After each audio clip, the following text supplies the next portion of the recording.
আমি আমার স্বামীর দ্বিতীয় স্ত্রী ছিলাম।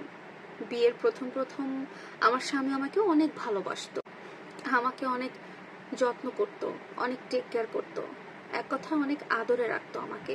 আমিও কিন্তু তাকে কম ভালোবাসতাম না, ভীষণ ভালোবাসতাম তাকে। কিন্তু কিছুদিন যাওয়ার পরেই আমার প্রতি তার অবহেলা বাড়তে থাকে এবং তার প্রথম স্ত্রীকে সে আবারও ভালোবাসতে শুরু করে। সে কিন্তু আমাকে এগুলো কখনো মুখে বলতো না, কিন্তু তার কথার ধরন, চাল চলন সবকিছু দেখে আমি বুঝতে পারতাম।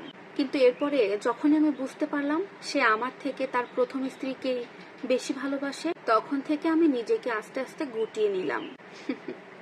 এক পর্যায়ে তার সাথে আমার ডিভোর্স হয়ে গেল। এখন অবশ্য সে খুব ভালো আছে, তার প্রথম স্ত্রীকে নিয়ে সে বেশ সুখেই আছে। শুধু শুধু মাঝখানে পড়ে আমার জীবনটা শেষ হয়ে গেল।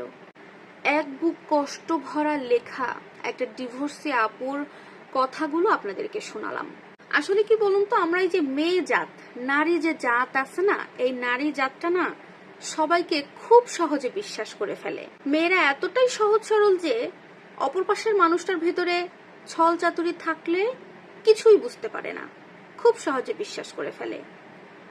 কিন্তু মেয়েদের মধ্যে একটা কিন্তু গুণ আছে, জানেন তো, যে আমরা মেয়েরা না যখন ভালোবাসি কাউকে একেবারে ভেতর থেকে টেনে বের করে সবকিছু উজাড় করে বের করে দেই, মানে মন প্রাণ উজাড় করে দিয়ে মেয়েরা ভালোবাসতে জানে। আবার সমস্ত দোষ কিন্তু মেয়েরা মেনেও নিতে জানে।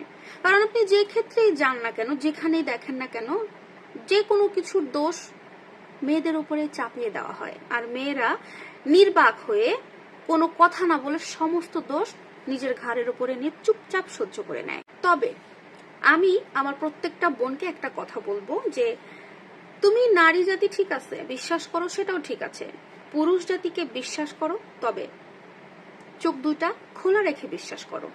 অন্ধবিশ্বাস কাউকে করতে চেও না।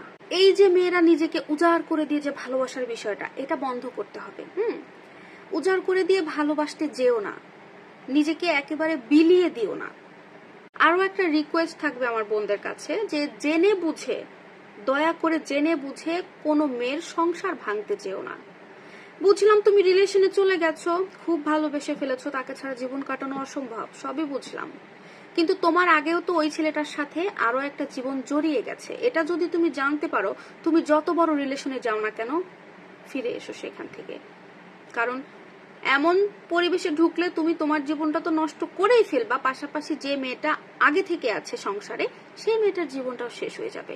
তাই বলবো যে জেনে বুঝে কোনো মেয়ের সংসার ভেঙো না। পুরুষের অল্প একটু ভালোবাসায় নারী পাগল হয়ে যায়, আর নারীর অধিক ভালোবাসায় পুরুষ অবহেলা শুরু করে। এটাই বাস্তব, এটাই সত্য।